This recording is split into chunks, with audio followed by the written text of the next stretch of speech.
Mr. Vikram Nair.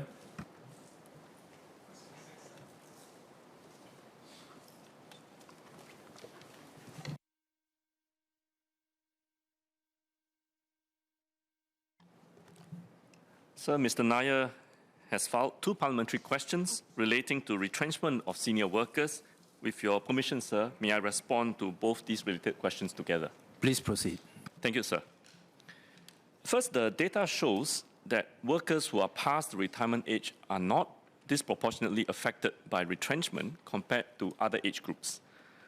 From 2018 to 2022, the average incidence of retrenchment among residents aged 63 and over was 3.8 per 1,000 resident employees, lower than the overall figure of 6.1 for the entire resident workforce.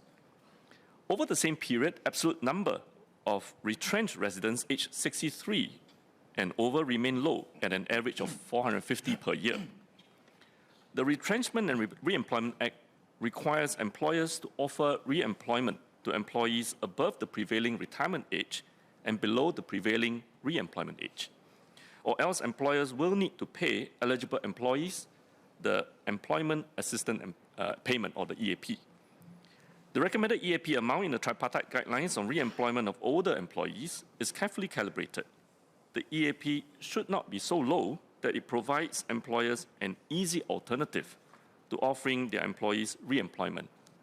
However, if the EAP is too high, it may deter employers from hiring or retaining senior workers nearing retirement age in the first place. The EAP quantum is tied to the legal obligation to offer re-employment and should not be compared to retrenchment benefits, which are not mandated by law. The quantum of retrenchment benefits is usually stipulated in the employment contract or is negotiated in a collective agreement between unions and companies. It does vary across companies, though the vast majority of employers do follow the tripartite advisory on managing excess manpower and responsible retrenchment in paying retrenchment benefit, generally paying between 2 weeks to 1 month of salary per year of service to eligible employees. In some cases, there is an agreement between union and the employer to scale down the quantum of retrenchment benefits payable as the worker nears the statutory retirement age. Any real or perceived cliff effect between retrenchment benefit and EAP is dependent on the quantum of retrenchment benefits stipulated in the individual's employment contract or the collective agreement. The Ministry of Manpower will continue to work closely with the tripartite partners to review our retirement and re-employment policies to ensure they remain relevant and foster progressive workplaces that enable our senior workers to continue working if they wish to. Mr. Vikram Nair.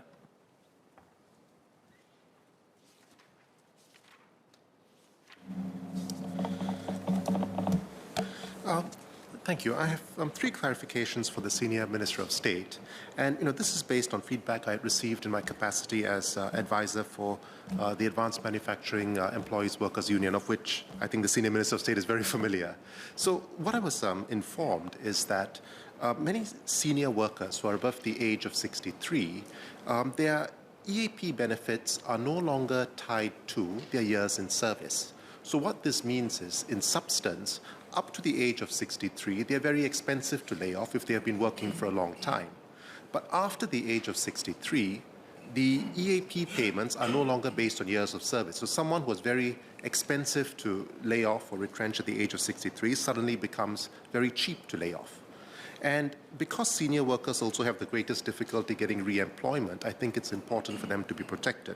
So my first clarification is the figure that was given for workers over 63, that only 3.8 per 1,000 were employed, does this also take into account workers who may have been retired and not re-employed? Because I understand that is the mechanism that is sometimes used. So the worker is not actually re-employed and given early retirement. The second is, I think the Senior Minister mentioned the EAP is carefully calibrated and open to negotiation. I have 2 related clarifications on this.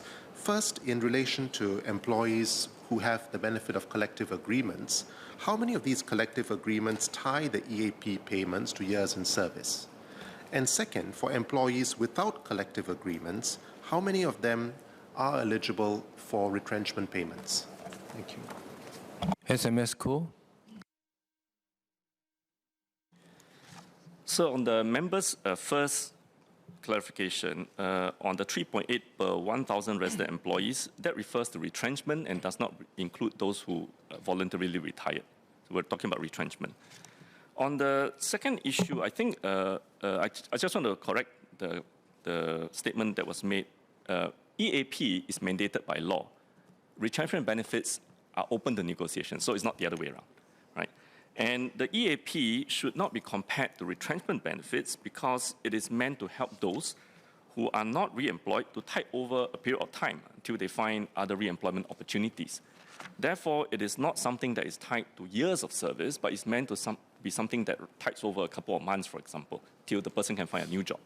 Now, the EAP quantum recommended in the tripartite guidelines on the re-employment of older employees, as I said, is carefully calibrated because if the EAP amount is too high, employers may then be concerned with the excessive cost burden of the re-employment obligation, and then they will be less willing to retain a senior worker up to the retirement age.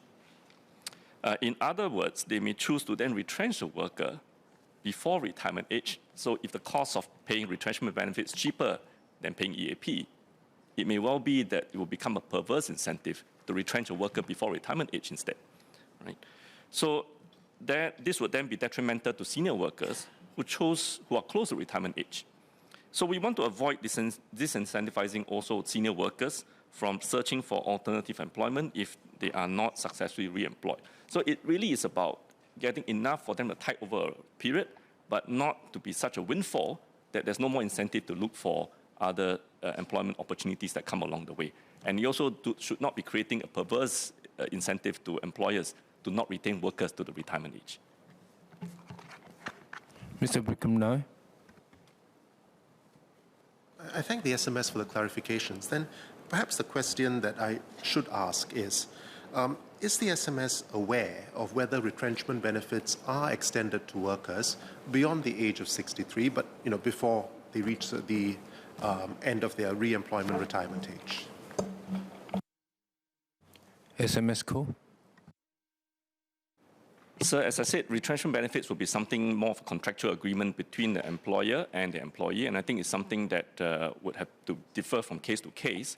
I suppose for an employer who really wants to take care of their employees, there's no real reason why he or she cannot extend benefits to an employee beyond the retirement age, but this is not mandated by law, and I think this is something that the company and the employees will have to come to an agreement on.